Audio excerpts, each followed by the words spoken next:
मैंने ये सुना है कि आप कभी एडवोकेट थे और अब आप फिटनेस प्रोफेशनल बन गए हो। इन दोनों का आंसर जो है, एडवोकेसी भी मुझे ब्लड में मिली, लेगेसी में। I am a third generation advocate. And fitness भी मुझे लेगेसी में मिला है because my father was an ardent fitness enthusiast and I grabbed it. And मुझे रियलाइज़ हुआ कि जो अमाउंट ऑफ सेटिस्फैक्शन जो मुझे मिला एज अ फिटनेस कोच, वो समहाउ मिसिंग था मेरे एडवोकेट वाली लाइफ में। So yes, I started as a trainer and slowly became a coach when I understood कि ये सब भी ज़रूरी है भाई।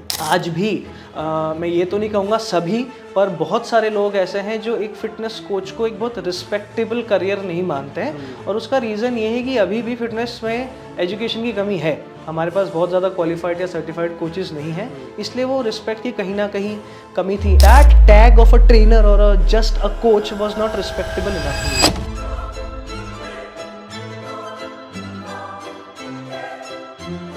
हाय everyone, welcome to the another episode of the Rajat show. और इस एपिसोड में हमारे साथ मिस्टर मोहक शर्मा।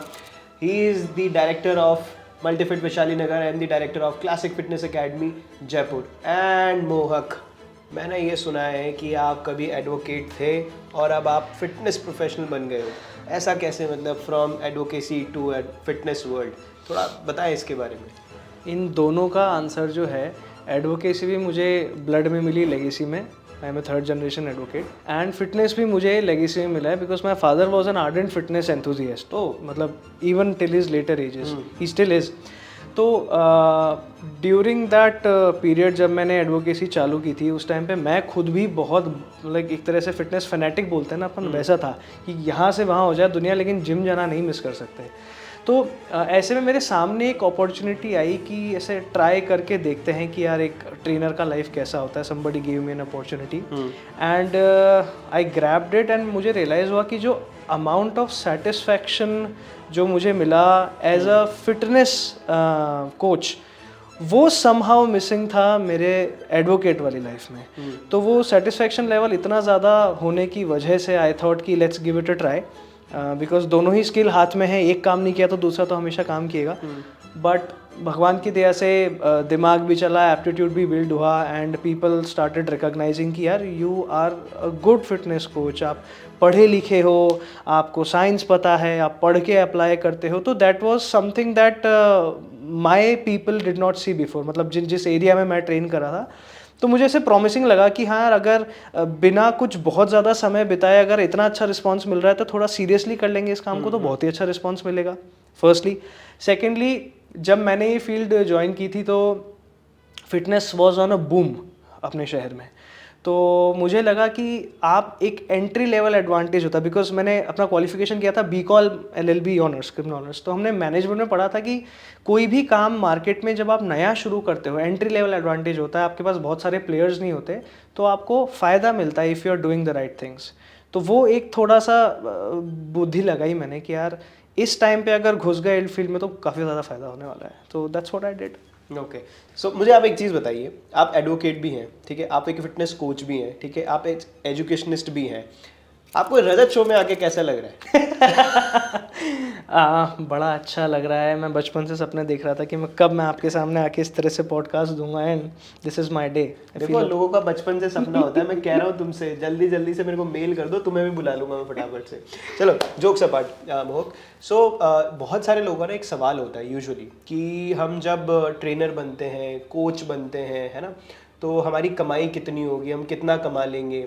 मेरा स्पेसिफिक आपसे एक सवाल है कि वो एक कोच या ट्रेनर कितना कमा लेता है। प्लस आप भी कभी ट्रेनर थे, है ना, तो ये ट्रेनर से जब आप एजुकेशन फील्ड में आए तो कुछ कमाई नहीं थी क्या? मतलब 3-4 चीज़ें हैं, मैं एक साथ उनका जवाब देता हूँ। पहला तो दो शब्द आपने यूज़ किए, ट्रेनर और coach.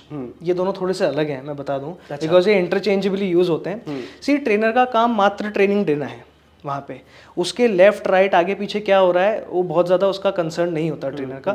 But when it comes to a coach, एक कोच को ट्रेनिंग भी देनी होती है, आपका न्यूट्रिशन भी मैनेज करना होता है, इन द सेंस आप क्या खा रहे हैं, क्या नहीं खा रहे, क्या खाना चाहिए, how is your sleep pattern, आपका लाइफस्टाइल कैसा है। सो उस 1-1.5 घंटे के ट्रेनिंग के अलावा भी आपकी लाइफ में जो चीज़ें उस ट्रेनिंग को इफ़ेक्ट करेंगी, उसका ट्रैक रखना, उसके बारे में मोटिवेट करना, आपके मेंटल स्टेटस को मैनेज करना, ये सब एक कोच का काम होता है. तो coach has a bigger responsibility. Yeah so yes, I started as a trainer and slowly became a coach when I understood कि ये सब भी ज़रूरी है भाई, है ना. तो नहीं, इनफैक्ट मैं एज अ कोच भी अच्छा खासा अर्न कर रहा था. इनफैक्ट मैं कहूँगा एजुकेशन से ज़्यादा पैसा इनिशियली कोचिंग में है. क्या बात कर रहे हो? जी हाँ. बट एजुकेशन में, फिटनेस एजुकेशन में टू बी वेरी स्पेसिफिक, मेरे आने के 2 पर्पस थे. पहला पर्पस ये कि मैं एज अ लॉयर, एडवोकेट तो नहीं बोल सकते because now I am not practising anymore, तो मैं लॉयर तो हूँ. सो एज अ लॉयर भी मैं पढ़ाता था, तो मेरा पढ़ाई में my hand was really strong. I was teaching law to law aspirants.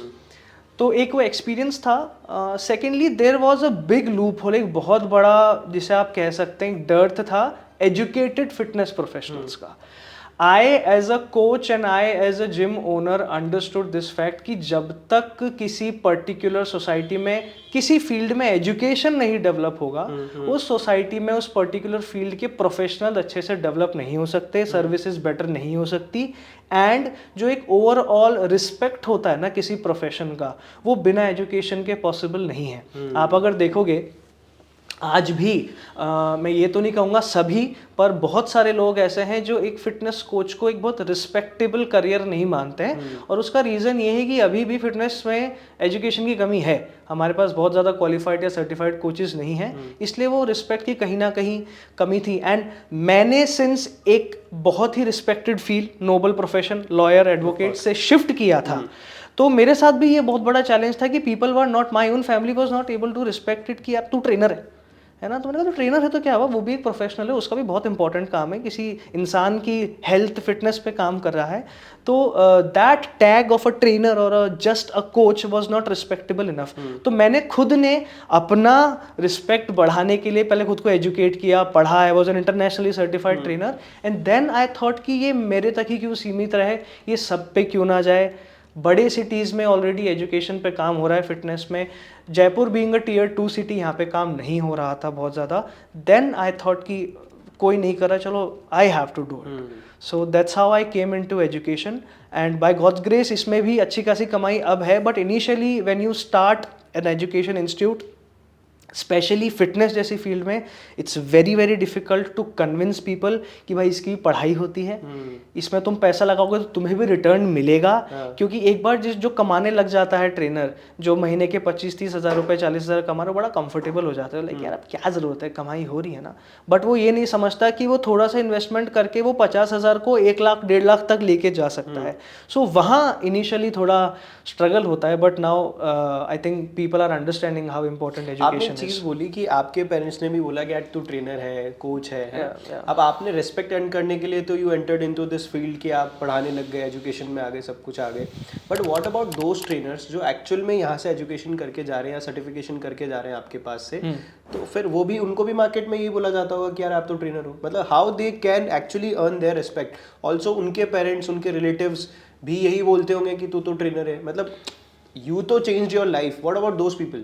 See, I'll tell you, एक ये बात आपने बिल्कुल सत्य कही कि आज भी इस फील्ड को जो लोग रिस्पेक्टफुली नहीं देख रहे हैं, उसका बहुत बड़ा रीज़न एक कलेक्टिव रीज़न है, एक इंडिविजुअल रीज़न नहीं है. कलेक्टिवली जैसे आपने बोला कि इस इंडस्ट्री में एजुकेशन की कमी है, तो कहीं ना कहीं ट्रस्ट इशू होता है कि यार बिना पढ़े कोई काम कर रहे हो, कोई डिग्री तो तुम्हारी है नहीं, this and that. But trust me, जो मैं पिछले 1-2 साल से देख रहा हूँ, जो एजुकेटेड कोचेज़ हैं, वो इस फील्ड में आके जब अर्न करना शुरू करते हैं बहुत अच्छे से, जब वो एक टेक्निकल लैंग्वेज बोलने लगते हैं, जब वो साइंस को समझ के साइंस को अप्लाई करने लगते हैं, तो उनका जो एंड यूज़र है, जो क्लाइंट है, जो ट्रेनी है, पहले तो उसकी नज़र में इज्जत बढ़नी ज़रूरी है. जब तक वो इज्जत नहीं आएगी तो बाकी लोग इज्जत नहीं करेंगे. So now this is actually happening कि पैसा आता है तो इज्जत आती है. ऑफ कोर्स एजुकेटेड होगा तो ज्यादा कमाएगा. वी लिव इन इंडिया, पैसे से इज्जत मिलती है. पैसे से इज्जत मिलती है. मेरी भी इज्जत तभी आई जब मैंने थोड़ा पैसा कमाना शुरू कर दिया and I had my own enterprise. तो आपका जो सवाल है उसका ब्रीफ आंसर मैं ये दूंगा कि जब आदमी एजुकेटेड होके उसका एप्लीकेशन करके एजुकेशन का और काम करना शुरू करता है, इंडस्ट्री में रिस्पेक्ट बढ़ती है, क्लाइंट्स में रिस्पेक्ट बढ़ती है, पैसा आता है और अल्टीमेटली आपका जो बेसिक सोसाइटल नॉर्म्स है, जो फैमिली वाला जो इज्जत का पार्ट है, वो फिर डेवलप होने लगता है और हो रहा है actually. So that is a very welcoming effect of fitness education. मैं आपको ना इससे रिलेटेड एक मेरी पर्सनल स्टोरी सुनाता हूँ. शायद 2017-18 की बात होगी. मैंने एक जयपुर का रिनाउंड जिम ज्वाइन किया था. ओनर मेरे नोन थे, तो ऑफ कोर्स आपके पैसे लगते नहीं है उस टाइम पे, but I paid some amount कि विद द रिगार्ड्स कि मुझे देना है. बट जब मैं फ्लोर पे गया तो आई वाज वेरी लीन. मैं उस टाइम पे अपने आप को लीन मेंटेन करता था बाय चॉइस. अभी भी मैं मेंटेन कर रहा हूँ. सो ट्रेनर्स मेरे पास आए डायरेक्टली कि सर बहुत पतले हो आप, आपको मास गेनर लेना चाहिए, आपको ये लेना चाहिए, एंड आप तो चिकन खाना स्टार्ट करो, अंडे खाना स्टार्ट करो. उसे पता नहीं था कि आई एम ऑलरेडी वेजिटेरियन गाय, या मैं खुद एक डाइटिशियन हूँ, प्रोफेशन में हूँ इसमें. उसे पता नहीं था इस बारे में. तो मैंने मजाक में उससे पूछा, मैंने कहा यार सर आप बताओ कि 100 ग्राम ऑफ चिकन में कितना मुझे प्रोटीन मिल जाएगा. सर आपको आराम से 100 ग्राम चिकन के अंदर 50-60 ग्राम प्रोटीन मिल जाएगा. आप दिन भर के 200-300 ग्राम चिकन खाओ, आपका प्रोटीन की रिक्वायरमेंट पूरी हो जाएगी. एंड ऑनेस्टली उस टाइम पे मेरी नज़रों में उसकी रिस्पेक्ट बिल्कुल ख़त्म हो चुकी थी. मैंने उससे कुछ पूछा ही नहीं उसके बाद. तो ये सारी जो प्रॉब्लम्स है हर जिम में आ रही है. इनफैक्ट आप किसी भी जिम में जाओ, यूजुअली कोई भी सप्लीमेंट बेचने के लिए दे दिया जाता है, या आपको अननेसेसरी कोई भी गाइडेंस दे दिया जाता है. वहाँ तो मैं था, मुझे कुछ पढ़ाई करी थी मैंने उस टाइम पे, मुझे कुछ नॉलेज था. बट उन लोगों का क्या यार, जिन्हें कुछ पता ही नहीं है, वो नए नए जिम जा रहे हैं. तो ये ट्रेनर्स मिसगाइड करते हैं या फिर समथिंग एल्स? देखिए मिसगाइड का ऐसा है कि एक ट्रेनर का जो रिपीट वैल्यू है वो आएगी कि उसके क्लाइंट को रिजल्ट मिले और वापस आए ना. अगर मुझे साइंस नहीं आती है, मुझे न्यूट्रिशन के बारे में नहीं पता है, मुझे प्रोग्राम डिज़ाइनिंग और वर्कआउट के बारे में नहीं पता है, तो मैं शॉर्टकट्स दूंगा. और शॉर्टकट्स में एक शॉर्टकट जो इनिशियल होता है जिसको कम रिस्की माना जाता है वो होते हैं सप्लीमेंट्स. बट अभी सिंस जैसे आपको पता है कि सप्लीमेंट से भी लोगों को कई साइड इफेक्ट्स निकल रहे हैं, तो that's another topic. Supplement suggest करने का जो सबसे बड़ा एक पर्पस या इंटेंशन मेरे ख्याल से ये होता है कि मैं मेरे क्लाइंट को रिजल्ट देना चाहता हूँ. That is my ultimate goal. अब अगर मुझे न्यूट्रिशन साइंस पता है, मुझे अगर वर्कआउट साइंस पता है, एक्सरसाइज साइंस पता है, तो मैं उसका यूज़ करूँगा. But if I am not educated, जो मैं सोशल मीडिया पे या अपने दूसरे कोचेस से या फिर जो ट्रेंड में है वो सुनूंगा, तो सप्लीमेंट सबसे बड़ी इंडस्ट्री है ग्रो होती हुई, तो सप्लीमेंट ही आता है कि यार इससे ये असर होगा, जबकि असलियत एक्चुअली कुछ और ही है. So this is the reason why generally coaches very easily suggest supplements. एक रीज़न तो ये है. दूसरा रीज़न ये है कि अगर मैंने अपने स्किल पे काम नहीं किया है तो मैं उस स्किल के बदौलत तो बहुत ज़्यादा अर्न कर नहीं पाऊंगा, तो मुझे कुछ तो एक दूसरा साइड इनकम चाहिए. तो सप्लीमेंट्स में एक साइड इनकम हो जाता है, थोड़ा सा कमीशन मिल जाता है, तो मैं जितने सप्लीमेंट बेचूंगा मुझे उतना फायदा होगा. ये तो हुआ एटलीस्ट कमीशन की बात कि उनको नहीं था knowledge. But what I am asking is कि यूजुअली ना इनको नॉलेज भी नहीं होता है. मतलब which I have personally observed. अगर मैंने ऑब्जर्व किया है तो बहुत लोगों ने ऑब्जर्व किया होगा. यस, कि उनको क्लाइंट मिलता है इस वजह से नहीं है कि वो मुंह खोलते हैं और बहुत बार बहुत सारी चीजें गलत बोल देते हैं. बिल्कुल. जैसे जो मैंने चिकन वाली बात आपको बताई. राइट. तो उससे कैसे ट्रेनर्स ओवरकम करें? देखिए सारी चीज़ों का जो रिजल्ट, जो एक तरह से कह सकते हैं जो सोर्स है, वो मिस इन्फॉर्मेशन और लैक ऑफ एजुकेशन ही है. अगर वो चीज़ ठीक होने लग जाएगी, जैसे फॉर एग्जांपल मैं अपना ही एग्जांपल देता हूँ, मैं किसी और का क्यों दूँ. जब मैं भी एजुकेटेड नहीं था, मेरे हिसाब से तो मैं पढ़ रहा था, लेकिन मैं खाली ट्रेंड्स देख रहा था. आप जहाँ पे भी पढ़ते हो, आपके सामने जो पहली चीज़ आती है आप उसको सत्य मान लेते हो सोशल मीडिया पे, right. So I was also coming across the information कि भाई वे प्रोटीन तो सबसे सेफ है, और creatine is the safest supplement, और फिश ऑयल तो सेफ ही है. प्रैक्टिस करते करते करते जब मुझे रियलाइज हुआ कि यार हर क्लाइंट को हर चीज़ सूट नहीं होती है, और अगर मेरे एथिक्स में है तो मैं 4 बार सोचूंगा सप्लीमेंट देने से पहले. पर अगर मुझे पता ही नहीं है और ना मुझे फ़र्क पड़ता है कि मेरे क्लाइंट को क्या असर हो रहा है उस सप्लीमेंट का, तो फिर मैं देता जाऊंगा. एंड प्रॉब्लम एक एथिक्स की भी है सर, कि अगर मुझे एथिकली सारा काम करना है, मैं नहीं चाहता मेरे क्लाइंट को किसी भी तरह का नुकसान हो, चाहे फाइनेंशियल या फिजिकल या मेंटल, तो मैं ये सारी चीज़ें करने से पहले 10 बार सोचूंगा. अब जिन क्लाइंट्स को इस बारे में नहीं पता है, well you are at fault थोड़ा सा, बिकॉज आपको अपने कोच का क्वालिफिकेशन चेक करना चाहिए. अगर आपने अपने पूरा हेल्थ लाइफ एक आदमी के हाथ में दे रखी है, तो it's your responsibility also to check कि भाई उस आदमी का क्वालिफिकेशन क्या है। हम एक डॉक्टर के पास जाते हैं, हम देखते हैं कि उसने वो MBBS है कि नहीं, उसने क्या क्या और स्पेशलाइजेशन किया, उससे पहले हम डॉक्टर के केबिन में कदम नहीं रखते। हाँ। उसी तरीके से बाकी प्रोफेशनल्स के लिए भी है। बट जहाँ पे ट्रेनर की बात आती है, वहाँ पे पहली बात तो हमें पता ही नहीं है कि भाई प्रोफेशनली क्वालिफिकेशंस होते भी है कि नहीं। बट अब आपके थ्रू मैं बताना चाहता हूँ कि हाँ भाई बिल्कुल 100% बहुत अच्छे इंटरनेशनल लेवल के प्रोफेशनल क्वालिफिकेशन सर्टिफिकेशन हम हिंदुस्तान में हो रहे हैं। एंड आप प्लीज़ अपना पर्सनल ट्रेनर चूज़ करने से पहले उससे पूछें कि भाई तुम्हारा क्वालिफिकेशन क्या है, कहाँ से सर्टिफाइड हो, कितनी नॉलेज है। तुम अगर डाइट दे रहे हो तो क्या तुम्हारे पास डाइट देने का लाइसेंस है? क्या तुम सप्लीमेंट अगर दे रहे हो तो do you have actual knowledge of supplement? क्या तुमने पढ़ाई की है उस बारे में? तो अगर थोड़ा सा जागो ग्राहक जागो यहाँ पे अप्लाई कर देंगे, थोड़ी जागरूकता रखनी ज़रूरी होगी अब तो ट्रेनीज को भी, क्लाइंट्स को भी। बट आपको नहीं लगता है कि आजकल ना इंडिया में बहुत सारे सर्टिफिकेशन कोर्सेज हो रहे हैं? मतलब ट्रेनर बना रहे हैं, न्यूट्रिशनिस्ट बना रहे हैं, रिहैब कोच बना रहे हैं, फिजियोथेरेपी के भी ऑनलाइन कोर्सेज हो रहे हैं, a lot of courses going on. But online world के जब से कोर्सेज आए हैं तब से इन कोचेस के लिए सर्टिफिकेट करना बहुत ईजी हो गया है। आई बिलीव आपके पास भी क्वेश्चंस आए होंगे कि सर क्या ये पढ़ाते रहते हो ये सब चीज़ें, आप तो फाइनल डे को बताओ एग्जाम का कब है और 4-5 क्वेश्चन बता दो, मैं ऐसे ही एग्जाम दे लूंगा या गूगल से एग्जाम दे दूंगा। तो क्या मतलब ये फिर ऑथेंटिसिटी कैसे हुई कि एक कोच ने कोर्स कर लिया, हमने उनसे पूछ लिया हाँ सर मैं सर्टिफाइड हूँ, मैंने यहाँ से कोर्स किया हुआ है, बट 5 मिनट जब उससे बात करते हैं तो सर्टिफिकेशन तो छोड़ो, उसको 4 सवाल नहीं पता होते हैं जो उसने कोर्स में पढ़े होंगे। तो सर्टिफिकेट्स तो शायद ऐसे मिल रहे हैं यार आजकल। What is the difference then एक प्रोफेशनल में और एक सर्टिफाइड कोच में? आई एम सो ग्लैड आपने क्वेश्चन पूछा है, बिकॉज बहुत सारे लोगों को ये नहीं पता कि certification to certification also differs.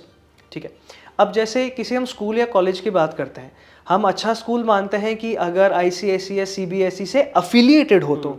हम एक अच्छा यूनिवर्सिटी या कॉलेज मानते हैं कि UGC ग्रांटेड है ये, कि यूनिवर्सिटी ग्रांट कमीशन से अफिलिएटेड है, उससे रेटिंग मिली हुई है, तब हम मानते हैं कि एक अच्छा इंस्टीट्यूट है। तो again as a end user, as a client, as a trainee, आपको ये अगर पूछ रहे हो कि क्या सर्टिफिकेशन किया, आपको ये भी पूछना चाहिए कि कहाँ से सर्टिफिकेशन किया, कौन सा सर्टिफिकेशन किया। जैसे आप अपने बच्चे का एडमिशन कराने जाते हो तो आप देखते हो कि भाई कहाँ से अफिलिएटेड है। उसी प्रकार से थोड़ा सा अगर ध्यान दें, it's also part of your education, not only trainers education, ये एक पब्लिक का भी एजुकेशन इसमें है कि कहाँ से आपका ट्रेनर सर्टिफाइड है, क्या क्वालिफिकेशन उसने किया हुआ है, ये आप पूछे ज़रूर। बिकॉज इंडिया में दुनिया के लीडिंग कोर्सेज अब पढ़ाए जा रहे हैं। American council on exercise, ACSM American college of sports medicine, ISSA और इसी तरह के बहुत सारे, और ये सारे ही सर्टिफिकेशंस जो हैं ये एक बहुत बड़ी एफिलिएटिंग बॉडी है NAAC, उसके अंडर आते हैं। इसलिए उनका जो क्वालिटी है, जो रिसर्च है, जो एग्जामिनेशन क्राइटेरिया है, ये सब बड़ा स्ट्रिक्ट है और हर कोई नहीं पास कर सकता। उसके लिए आपको डेडिकेशन देना पड़ेगा, साल भर का, 6 महीने का मेहनत करनी पड़ेगी, एग्ज़ाम पास करना पड़ेगा, उसके बाद आपको ये सर्टिफिकेशन मिलता है।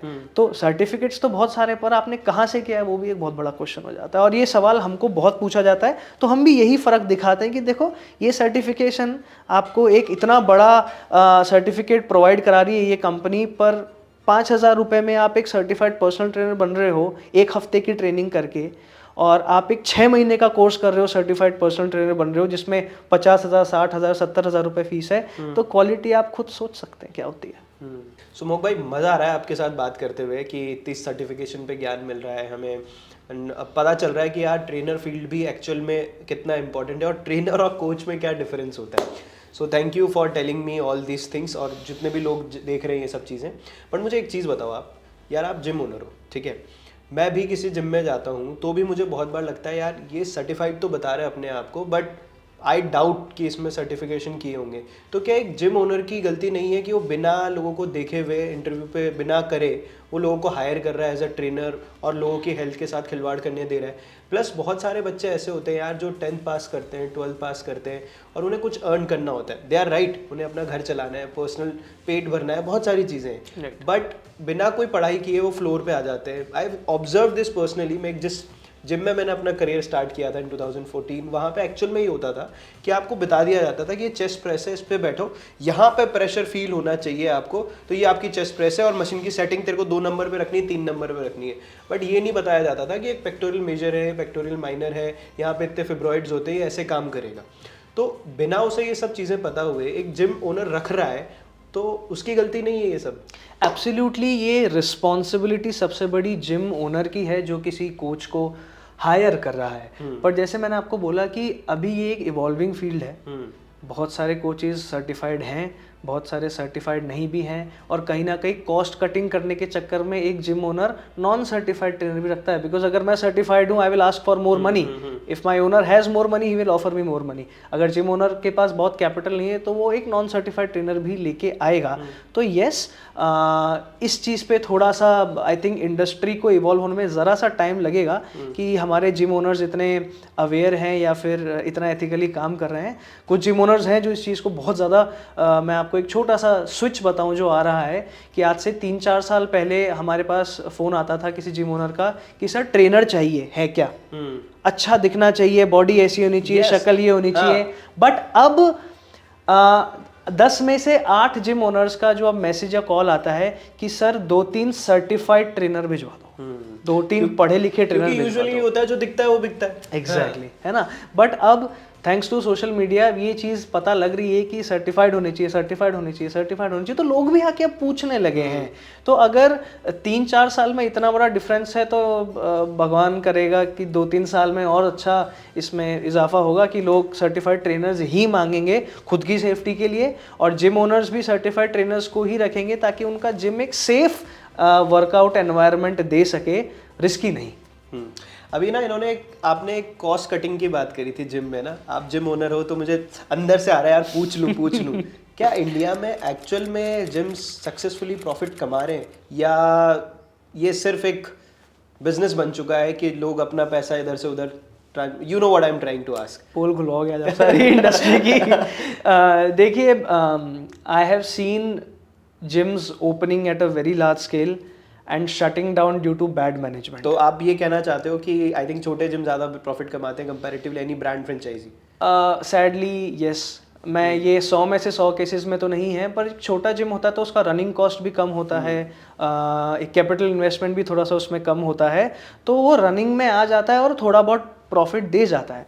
The bigger the gym is, the massive the gym is, उसमें आपको शोबाजी भी ज़्यादा करनी पड़ती है, स्टाफ ज़्यादा लगाना पड़ता है, तो कई बार कुछ मैनेजमेंट मिस्टेक्स की वजह से या शायद क्वालिटी ऑफ ट्रेनिंग की वजह से या non maintenance of the infrastructure and machinery की वजह से कुछ टाइम में वो जिम ऑब्सोलीट हो जाता है और वो इतना प्रॉफिटेबल नहीं रहता है। तो ये हर बिजनेस की तरह है कि आप एक बड़ी दुकान खोलेंगे, उसका मेंटेनेंस ज़्यादा होगा, अगर क्वालिटी मेंटेन कर ली तो वो बड़ी दुकान बड़ा प्रॉफिट देके जाएगी, लेकिन आपने क्वालिटी मेंटेन नहीं की तो आपको अपने मुंह की खानी पड़ेगी। So you have to be very very careful about this gym thing, क्योंकि एक कंपटीशन इतना ज़्यादा आ गया, इतने सारे जिम्स खुल रहे हैं कि खुद की क्वालिटी मेंटेन करना has to be the paramount importance for a gym owner.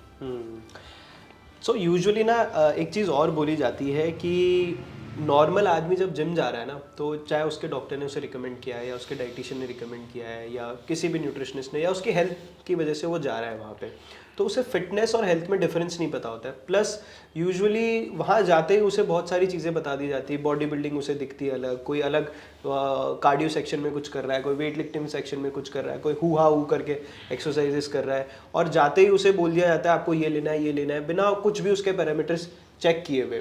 तो क्या आपको नहीं लगता कि एक स्पेसिफिक कोई गाइडलाइंस होनी चाहिए हर जिम के अंदर कि ये सेट पैरामीटर पहले चेक किए जाएंगे, उसके बाद ही उसका कोई भी ट्रेनिंग पार्ट उसे दिया जाएगा? या यूजुअली लोगों को एक धारणा होती है कि यार हम जिम जाएंगे, स्पेशली फीमेल्स में भी होती है कि हमारी मसल्स बन जाएंगी, हमें बॉडी बिल्डर जैसा नहीं दिखना है, तो उनका कैसे काउंसलिंग करनी चाहिए एक ट्रेनर को या एक जिम ओनर को? देखिए, कैसे काउंसलिंग करनी चाहिए तो दूसरा बात हो गई। पहला बात ये कि काउंसलिंग करनी चाहिए।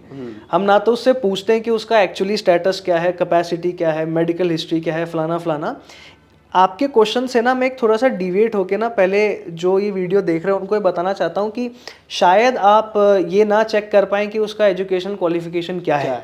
लेकिन आप 2-3 चीज़ें ज़रूर ध्यान में रख सकते हैं कि अगर ये नहीं हो रहा है तो आप गलत जगह आ गए बॉस। पहली चीज़, आपका मेडिकल हिस्ट्री पूछा जा रहा है कि नहीं पूछा जा रहा। सेकेंडली, आपका इंजरी हिस्ट्री पूछा जा रहा है कि नहीं पूछा जा रहा। आपके प्रेजेंट कोई मेडिकल कंडीशन है या छोटा बहुत कोई पेन है, कोई पोस्चर्स में डिविएशन है, या फिर आपका मेंटल स्टेटस क्या है एक्सरसाइज को लेके। एक बड़ा बेसिक फॉर्म होता है पार्क्यू फॉर्म। पार्क्यू फॉर्म मतलब फिजिकल एक्सरसाइज रेडीनेस क्वेश्चनर, है ना।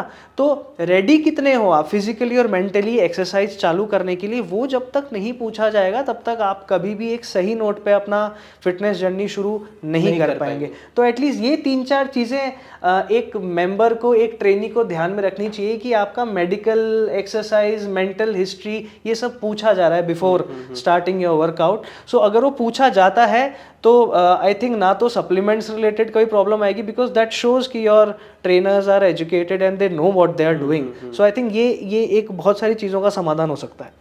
कि सर ये तो आपने मुझे बता दिया कि नॉर्मल आदमी कैसे चेक करे कि उसको सर्टिफाइड है या नहीं, बट जब वो जिम जा रहा है तो उसके पैरामीटर्स क्या होने चाहिए? यूजुअली जो पैरामीटर होते हैं वो कोई देखता ही नहीं है कि वो, जैसे आपने बताया, इंजरी है कि नहीं, मेडिकल हिस्ट्री है नहीं। तो क्या आपको लगता नहीं है कि इसके लिए हर एक एसोसिएशन को, जैसे आई बिलीव आप भी किसी एसोसिएशन का पार्ट है, तो उस एसोसिएशन ने कुछ ऐसा चीज़ें बनाई हो जो हर जिम को फॉलो करना चाहिए? उससे आई थिंक रेवेन्यू भी इंक्रीज होगा, ट्रस्ट, हम जैसे नॉर्मल इंसान का भी ट्रस्ट डेवलप होता है कि यार हम कहीं जा रहे हैं तो अच्छे से एक्सरसाइज कर पाएंगे, ना कि वहाँ के माहौल को देख के वापस आ जाएंगे। और इस माहौल पे भी मैं आपसे एक सवाल जरूर पूछूंगा। ठीक है, देखिए कहने को तो ये it looks like a corporate industry, organise industry लगता है, पर ये एक बहुत ज़्यादा अनऑर्गेनाइज्ड है फिटनेस इंडस्ट्री, क्योंकि कोई चेक्स एंड बैलेंसेस नहीं है, कोई लॉ नहीं बना हुआ जो आपके लिए एक सेट स्टैंडर्ड, जैसे हॉस्पिटल्स के सेट स्टैंडर्ड हैं, इनफैक्ट रेस्टोरेंट्स और मिठाई की दुकानों के भी सेट स्टैंडर्ड है, FSSAI ने ले डाउन किए हुए हैं, लेकिन इसके कोई सेट स्टैंडर्ड है ही नहीं कि जिम में क्या क्या होना चाहिए, क्या क्या नहीं होना चाहिए। हालांकि कुछ प्राइवेट बॉडी, जैसे I am also part of a private body, Rajasthan gym and fitness association का मैं जनरल सेक्रेटरी हूँ, जयपुर चैप्टर का। सो हम कोशिश तो करते हैं कि भाई फॉलो करें, बट अल्टीमेटली ये डिसीजन जो है कि मेरी जगह पे ये क्वालिटी कंट्रोल होना चाहिए, ये डिसीजन तो जिम ओनर का ही होता है। अनटिल अनलेस कोई लॉ नहीं बन जाता ना उस पर, तो ये चीज़ें स्ट्रिक्टली इंप्लीमेंट नहीं हो पाएगी। सो ये तो एक लूप होल है इस इंडस्ट्री का बहुत बड़ा। जहाँ तक की बात है कि हम कहते हैं कि यार जिम जाने से डरते हैं लोग, ये इसीलिए डरते हैं क्योंकि वो ट्रस्ट वाली प्रॉब्लम है और कोई फैक्ट चेक नहीं किया जाता। तो डरना भी चाहिए, आप अपनी लाइफ लेके जा रहे हो किसी के हाथ में, but you have to understand one thing कि this industry is changing very rapidly. लोग इंस्टाग्राम पे, सोशल मीडिया पे इतने सारे इन्फॉर्मेशन लेके जाते हैं कि लोग खुद जाके 4 क्वेश्चन करते हैं कि ये होगा कि नहीं होगा, वो होगा कि नहीं होगा। तो एक अच्छी चीज़ वो है। दूसरी चीज़ ये है कि जब आदमी खुद एजुकेटेड होकर जिम में जाता है वर्कआउट करने के लिए, तो वो कुछ चीज़ों का ध्यान रखता है। आजकल लोग सप्लीमेंट के नाम से डरने लगे, लेट मी टेल यू। पहले तो बड़ी आसानी से सप्लीमेंट बेच दिया जाता था, अब लोग डरने लगे क्योंकि उन्हें दिख रहा है सोशल मीडिया पे सप्लीमेंट का ये नुकसान, सप्लीमेंट का वो नुकसान, फेक सप्लीमेंट पकड़े गए, फलाना फलाना फलाना। तो वो भी सीन अब थोड़ा थोड़ा चेंज हो रहा है, बिकॉज इतनी सारी न्यूज़ जो आ रही हैं। So yes, situation is getting a little better. और अगर ऑर्गेनाइज हो गया ये सेक्टर तो फिर आपके और मेरे लिए बहुत अच्छा है। आपने ना एक वर्ड यूज़ किया बार बार, आप डर वाला वर्ड यूज़ कर रहे थे। तो यूजुअली ना जिम्स में ना अनएथिकल प्रैक्टिस भी की जाती है। जैसे अगर आप जिम के बाथरूम में जाएंगे, मैंने भी लिटरली एक रील ही देखी थी इसके ऊपर कि उनके डस्टबिन में बहुत सारे इंजेक्टेबल्स मिले हैं, बहुत सारे इंजेक्शंस मिले हैं, सिरिंजेस मिली हैं, ऑल दोज थिंग्स। सो एक आम आदमी वहाँ पे वर्कआउट करने जा रहा है, मतलब वहाँ अपनी हेल्थ पे काम करने जा रहा है, फिटनेस पे काम करने जा रहा है, उसे कोई लेना देना नहीं है कि उसके आउटर फिजिक, इंटर फिजिक से कोई लेना देना, उसे बस फिट होना है, उसे अपना स्टेमिना बिल्ड करना है। बट जब ये सारी प्रैक्टिसेस वहाँ पे होती है तो कहीं ना कहीं तक ना मन उठ जाता है फिटनेस से, कहीं ना कहीं ऐसा लगता है यार छोड़ना यार, रनिंग करने चलते हैं, why to lift weights. So what is your thought on this?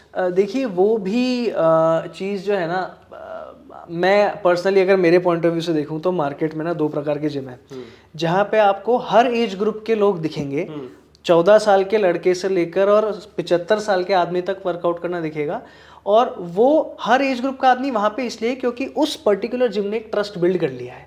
अगर आप मेरे जिम की बात पूछेंगे, मैं बोस्ट नहीं कर रहा, this is by any means no advertisement of my gym, but there is a certain trust 50% से ज़्यादा लोग जो मेरे जिम में हैं they are 40 plus, at least 50 to 60 people ऐसे हैं जो हु आर 60-65 प्लस, राइट। तो वो जब तक ट्रस्ट नहीं बिल्ड होगा ना आपका मार्केट के अंदर कि यहाँ पे इस तरह की प्रैक्टिसेस नहीं होती है, तब तक वो चीज़ नहीं होगी। आपको वो स्टेरॉइड्स और इंजेक्शन वाला माहौल के जो जिम है ना वो अलग ही दिख जाएंगे। The kind of people who are coming there either athletes और जस्ट उनको बस एक पर्टिकुलर गोल अचीव करना है। बट ये इतना ब्लैक एंड वाइट नहीं है। आपको नहीं पता कि आप जिम में जिस आदमी के साथ आपका जिम पार्टनर है वो कब स्टेरॉइड्स ले रहा है और आपके जिम में कितने लोग स्टेरॉइड्स ले रहे हैं या कितने लोग अर्गोजेनिक एड्स ले रहे हैं, आपको पता नहीं लग सकता। All you can do is be very careful, और आप खुद क्या ले रहे हो या आपका ट्रेनर आपको क्या प्रिस्क्राइब कर रहा है, सजेस्ट कर रहा है, आप उसका ध्यान रखिए। सो थोड़े से जागरूक रहिए इस चीज़ के लिए कि आपको क्या डाइट दिया जा रहा है। एक मैं छोटा सा बात आपको कह दूँ, शेयर कर दूँ कि आपका जो कोच है, फिटनेस ट्रेनर है, वो आपको सप्लीमेंट नहीं दे सकता। He is not certified to do that, he is not license to do that. वो आपको किसी भी तरह की मेडिसिन प्रिस्क्राइब नहीं कर सकता, वो आपको किसी भी तरह का न्यूट्रिशन भी प्रिस्क्राइब नहीं कर सकता, क्योंकि कितने साल हुए सर आपको न्यूट्रिशन पढ़ने में? इट टुक यू ऑलमोस्ट 10 पढ़ाई मैंने 5 साल करी है, 5 उसके साल। बाद 10 साल की प्रैक्टिस हो गई, मैं करे जा रहा हूँ अभी। तब जाके भी ऐसा होता है कि 100 में से 2-3 केस ऐसे होते हैं जो आपके पकड़ में नहीं आते कि यार ये क्या हो रहा है, रिजल्ट क्यों नहीं आ रहा। सो जिस आदमी ने पढ़ाई ही नहीं की है डाइट की, अगर आप उससे न्यूट्रिशन लेंगे तो फिर बहुत गलती आपकी है। आप एक ट्रेनर को उसका काम करने दें, आप उससे ना सप्लीमेंट लें, ना डाइट लें, ना उससे कोई और मेडिसिन प्रिस्क्राइब करें। तो अगर ऐसा होता रहेगा, लोग अपनी स्कोप ऑफ प्रैक्टिस में रहेंगे तो सब सेफ रहेंगे, और ये मैल प्रैक्टिसेस से आपको कोई खास फर्क पड़ेगा नहीं। आपने ना मेरी नब्ज पकड़ ली है न्यूट्रिशन वर्ड यूज करके, है ना। मतलब मेरा फील्ड है, लगता है कि यार इस पे भी बात कर ली जाए। Sure thing. So in your opinion usually बाजार में यही बोला जाता है 70% डाइट 30% वर्कआउट, है ना। कोई भी रिजल्ट अचीव करना होता है, चाहे वो आउटर फिजिक हो चाहे वो इंटर फिजिक हो। क्या ये सच में आप मानते हो कि 70% डाइट और 30% न्यूट्रिशन, सॉरी 30% वर्कआउट? देखिए, अगर हम ऐसा कह देंगे तो हम अगर 70% डाइट 30% वर्कआउट कह देंगे या 70% वर्कआउट 30% डाइट कह देंगे, तो ये क्वांटिफाई करना हो गया इम्पोर्टेंस इन दोनों की। किसी की इम्पोर्टेंस ज़्यादा, किसी की इम्पोर्टेंस कम। तो एक ट्रांसफॉर्मेशन, चाहे वो वज़न कम करना हो या मसल गेन करना हो या किसी तरह से दिखना हो, किसी भी तरह के ट्रांसफॉर्मेशन में मैं मानता हूँ 100% डाइट और 100% आपका वर्कआउट है। फ़र्क बस ये है कि आपको अचीव क्या करना है। अगर आप एक एथलीट बनना चाहते हैं या एक बहुत सुपीरियर बॉडी अचीव करना चाहते हैं तो आपका डाइट भी बहुत स्ट्रिक्ट हो जाएगा, वर्कआउट भी बहुत स्ट्रिक्ट हो जाएगा। आपको खाली वज़न ही कम करना है पर हेल्दी तरीके से करना है तो थोड़े कम वर्कआउट और स्ट्रिक्ट न्यूट्रिशन से भी काम चल जाएगा। सो डिपेंड करता है आप अचीव क्या करना चाहते हो। But as far as the importance is concern, दोनों का इम्पोर्टेंस इम्पेकेबल 10 on 10 10 on 10 है। एक को अवॉइड करोगे तो दूसरा रिस्पॉन्ड नहीं करेगा, दूसरे को अवॉइड करोगे तो पहला रिस्पॉन्ड नहीं करेगा। यही है। मैं हमेशा ये बोलता था बीइंग अ क्लिनिकल डाइटिशियन की 100% डाइट एंड 100% वर्कआउट। आज एक फिटनेस कोच ने, एक एजुकेशनिस्ट ने भी ये कंफर्म कर दिया है कि दोनों चीज़ें साथ साथ चलती है। सो ऑलवेज डोंट थिंक कि सर बस डाइट दे दो या सिर्फ हमें ट्रेनिंग करा दो उससे रिजल्ट आ जाएगा। दोनों साथ लेके चलोगे तो जो भी आपके गोल्स है ना वो टाइमली अचीव होंगे और अच्छे से अचीव होंगे। आपने भी मेरी एक नब्ज पकड़ ली। I would like to say something. Yes please. बहुत सारे मैं ऐसे इन्फ्लुएंसर्स और प्रोफेशनल्स देख रहा हूँ जो इस तरह के आके क्लेम करते हैं कि बिना डाइट और बिना वर्कआउट के वजन कम कर लीजिए, पेट की चर्बी हटा लीजिए, ये पानी पी लीजिए, वो पानी पी लीजिए। मैं अभी आपसे नेक्स्ट क्वेश्चन यही पूछने वाला था कि ये क्या है, मतलब ये बहुत खतरनाक है ये चीज इस तरह से प्रिस्क्राइब करना। क्योंकि आप देखिए, आप न्यूट्रिशन क्यों लेते हैं, पहले ये समझना पड़ेगा। आप न्यूट्रिशन नहीं लेते क्योंकि आपका शरीर चलता न्यूट्रिशन पे, बस आपके सारे तंत्र काम न्यूट्रिशन पे कर रहे हैं, न्यूट्रिएंट्स पे कर रहे हैं, साइड में रखते हैं। आप वर्कआउट कर क्यों रहे हो? आप वर्कआउट कर रहे हो क्योंकि आपकी बॉडी पुरानी हो रही है, उसको ढंग से पुराना करना है, ज़्यादा एज तक आपको परफॉर्म करना है, हेल्दी रहना है तो वर्कआउट करना पड़ेगा। और आप चाहते हो कि वही जो 40 के बाद मेटाबॉलिज्म खत्म हो गया जी, मेरा तो 50 का हो गया, अब तो फैट लॉस हो ही नहीं सकता जी, या मसल गेन हुए, इस तरह की बातें अगर मानते रहनी है तो फिर दैट्स योर चॉइस। बट ये दोनों का अपना अपना रोल है लाइफ में, एक बॉडी को बनाने या ट्रांसफॉर्म करने के लिए नहीं, एक बॉडी को मेंटेन करने के लिए। बट ये जो इंडस्ट्री है ना, ये वाली चीज़ की 10 दिन में 5 किलो कम करो, ये जिस तरीके के वीडियोस आते हैं बहुत ज़्यादा परेशान करते हैं। इनफैक्ट जो क्लाइंट आता है ना, उसके दिमाग में भी यही रहता है कि साहब हमारे फलाना जी ने तो इतने में ये कर लिया था, हमारे उन्होंने तो ये कर लिया था। उन्हें ये पता नहीं होता कि क्रैश डाइट करने से या बहुत ज़्यादा एक्सेसिव वर्कआउट करने से भी उनकी हार्ट हेल्थ पे उनका इम्पैक्ट आएगा, हेयर्स पे, नेल्स पे, स्किन पे, गट पे, सब जगह उस चीज़ का इम्पैक्ट आएगा। यूजुअली लोग ना आउटर फिटनेस पे आई थिंक ज़्यादा काम कर रहे हैं, इंटरनल फिटनेस पे तो कोई काम ही नहीं कर रहा है, या इंटरनल हेल्थ पे तो कोई काम ही नहीं कर रहा है। Yes yes. तो ये कहीं ना शायद हम कह सकते हैं सोशल मीडिया अच्छा रोल भी प्ले कर रहा है तो नेगेटिव रोल भी प्ले कर रहा है कि हमें अच्छा दिखा रहा है बट इंटरनल हेल्थ पे कोई ध्यान नहीं देता है। सो आई टेल यू, एक मेरी क्लाइंट की स्टोरी ऐसे ही। सो वो दिखने में बहुत अच्छे थे, फिट थे। हमारा एक रूटीन होता है कि हम ब्लड टेस्ट किए बिना डाइट चार्ट्स पे काम नहीं करते। हमने ब्लड टेस्ट कराया, उनके लिटरली आयरन लेवल्स कम थे, उनका B12 D3 बहुत ज़्यादा डिस्टर्ब आ रहा था, उनका LFT which is liver functioning test भी डिस्टर्ब था। सो जब उनसे पूछा गया कि आप क्या खाते हो, डाइट रिकॉल लिया गया, भाई he was only on 800-900 calories कि मैंने 25-30 किलो कम किया है। बट तुम उनको देखते तुम्हें लगता है कि यार ये आदमी तो शायद 60 साल का होगा और उसकी एज आई थिंक 45 के आसपास की एज थी। सो प्रॉब्लम यही है रजत कि हम या तो खुद के डाइटिशियन बन जा रहे हैं, या सोशल मीडिया की या इंटरनेट की किसी डाइट को उठा के उसको फॉलो कर रहे हैं, या फिर हेयर से पे इसने बोल दिया उसने बोल दिया उस तरह से फॉलो कर रहे हैं। देखो आप, अगर तुमको हार्ट में ब्लॉकेज हो गया तो शीशे में देख के थोड़ी खुद का चीराचारी करना शुरू करोगे, डॉक्टर के पास जाओगे ना। तो अगर आपकी बॉडी की हेल्थ की कोई रिक्वायरमेंट है तो please go to a good professional and then start your journey. क्योंकि नहीं तो फिर आप एक बहुत प्रॉब्लम जो है ना, ये बड़ा इनेट प्रॉब्लम है कि मैं एक डिफिकल्ट काम कर रहा हूँ तो दूसरा डिफिकल्ट काम नहीं कर सकता। मैं डाइट कर रहा हूँ ना बड़ी मुश्किल से, तो यार वर्कआउट और नहीं होगा मुझसे, ये वर्कआउट बड़ी मेहनत से कर रहा हूँ तो डाइट जैसी चीज़ नहीं होगी मुझसे। हम जनरली एक चूज़ करते हैं, क्लाइंट्स का प्रॉब्लम ये है। पर दोनों को एक्सट्रीम पे ले जाने के बजाय अगर दोनों को ही थोड़ा मॉडरेशन में चलाते रहेंगे तो सस्टेनेबल रिजल्ट आएंगे, ना तो हेल्थ खराब होगी ना फिटनेस खराब होगी। और ये जो डिफरेंस है ना हेल्थ और फिटनेस का, ये बड़े बड़े फिटनेस और हेल्थ गुरुओं को भी नहीं पता है कई बार कि फ़र्क क्या है। Boss, health is the base of everything. तुम अगर 100 किलो की बेंच प्रेस नहीं कर सकते या 150 किलो की डेडलिफ्ट नहीं लगा सकते, वो चलेगा। तुम अपने बच्चे को अगर गोदी में उठा सक रहे हो और दिवाली पे सूटकेस उठा के अलमारी के ऊपर रख पा रहे हो तो तुम फिट हो। ठीक है ना। इट डिपेंड्स कि how far you want to go with it, but health is the base. अगर आपका बॉडी हेल्दी नहीं है तो फिटनेस बहुत टेम्परेरी टाइम के लिए रहेगी और वो इनफैक्ट आपके लिए काउंटर प्रोडक्टिव हो जाएगी। बहुत अच्छा लिफ्ट करने वाले, बड़ा लीन दिखने वाले लोगों को कई बार इतनी मेजर इश्यूज हो जाते हैं, हेल्थ इश्यूज हो जाते हैं, डिजीजेज हो जाती हैं, डेफिशिएंसीज हो जाती हैं, because they did not approach fitness as health and then fitness. वो डायरेक्ट फिटनेस पे कूदने की कोशिश कर रहे हैं। इट्स जस्ट लाइक कि आपने अपनी गाड़ी में बड़े बड़े टायर तो लगा लिए, बड़ा अच्छा सीट कवर तो लगा लिया, लेकिन इंजन बकवास हो रखा है, उसकी सर्विसिंग नहीं की।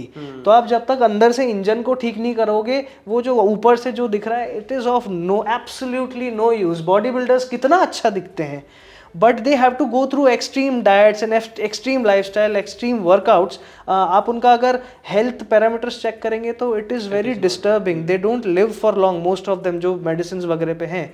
तो जो दिखता है वो हमेशा अच्छा नहीं होता है, अंदर से सिस्टम ज़्यादा सही होना ज़रूरी है। अगर हम चैलेंजेस की बात करें ना हेल्थ और फिटनेस इंडस्ट्री में, तो शायद अपन घंटा 2 घंटा भी कंटिन्यू कितनी भी बात कर सकते हैं।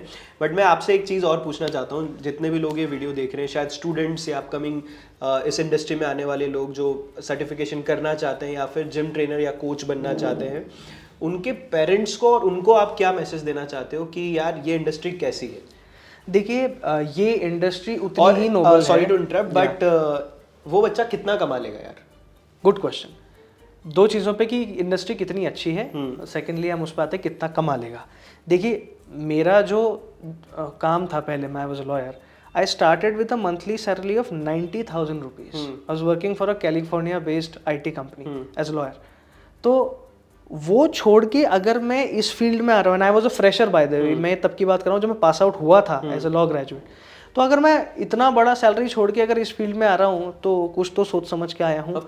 If a trainer is maintaining an Audi, if a trainer is maintaining a Ducati, if a trainer is maintaining any expensive car or bike you can name, तो फिर पैसा तो बहुत है इंडस्ट्री में, because everybody wants to be healthy, everybody wants to be fit. पर वही कि आप इसको कितना सीरियसली लेते हैं, आप कितना मेहनत करते हैं, स्किल डेवलपमेंट कितना करते हैं, तो कितना अपग्रेड करते हैं, कितना अपडेटेड रखते हैं, इन सब पे डिपेंड करता है कि आप इस इंडस्ट्री में कितने जाओगे। इट्स जस्ट लाइक कि एक डॉक्टर है जो कि बहुत ज़्यादा अर्न नहीं कर पाता, और ऑन द कॉन्ट्ररी एक ऐसा डॉक्टर है जो कि यार मर्सिडीज BMW में घूम रहा है, एक ऐसा लॉयर है जो पुराने स्कूटर पे घूम रहा है, एक ऐसा भी लॉयर है जो कि लंदन से दिल्ली आता है, सुप्रीम कोर्ट में हियरिंग करके वापस हेलीकॉप्टर से लंदन चला जाता है। तो हर प्रोफेशन में अच्छे करने वाले और अच्छा नहीं करने वाले दोनों ही प्रकार के लोग हैं। आप कितनी मेहनत करते हैं, how true you are to your work and skill and profession, उस पर सब कुछ डिपेंड करता है। तो पैसा तो बहुत है बॉस इस फील्ड में, पैसे की कोई कमी नहीं है। एंड थैंकफुली इंडिया जैसी कंट्री में भी अब ये फील्ड इतना रिस्पेक्टेबल हो रहा है, बिकॉज जैसा नोबल प्रोफेशन एक डॉक्टर का है किसी की लाइफ बचाना, वैसा ही नोबल प्रोफेशन एक कोच का भी है किसी की लाइफ को खतरे में जाने से बचाना, उसको बीमार ना पड़ने देना, उसको हेल्दी तरीके से एज करवाना, या फिर उसके जो करंट इश्यूज भी हैं काफ़ी हद तक उनको भी ठीक कर देना। तो ये इंडस्ट्री आई थिंक मेरे लिए इतनी रिवॉर्डिंग इसलिए रही है because the results are in front of you, they are there. आपने किसी को 6 महीने ईमानदारी से ट्रेन किया है, अच्छी डाइट दी है, वो आपको ज़िंदगी भर दुआएं देगा। सो मैं इस आंसर से तो एक चीज़ और मुझे समझ में आई कि you should be ethical to your profession. हम सोशल मीडिया पे देख के कि यार कोई डुकाटी मेंटेन कर रहा है, कोई मर्सिडीज मेंटेन कर रहा है, उसको देख के ये ना समझें कि यार हमारे पास ये नहीं है या वो नहीं है तो हम अनएथिकल प्रैक्टिस में घुस जाएं। तो बेटर हम एथिकल प्रैक्टिस करें और जो चल रहा है उससे खुश रहें, और धीरे धीरे ग्रेजुअली सक्सेस हमारे पास आती जाएगी। So thank you so much Mohak for giving us your time. आपने इतनी बातें करी, ऑनेस्टली मुझे लग ही नहीं रहा था कि इतनी देर हो गई है, अपन करते ही जाएंगे ऐसे। आई थिंक ये 2-3 घंटे और चल सकता है, बट वक्त का तकाजा है। And it was actually lovely to have a platform जहाँ पे आप इतने सारे लोगों को सही सत्य बता सकते हो। Thank you so much. आपके भी अगर हेल्थ से, फिटनेस से रिलेटेड या न्यूट्रिशन से रिलेटेड कोई भी क्वेश्चन है और आपको मोहक से या मुझसे कोई भी ऐसे सवाल करने हैं, तो एक बार आप कमेंट पे चले जाओ, टाइप कर दो, we will try to answer them as soon as possible.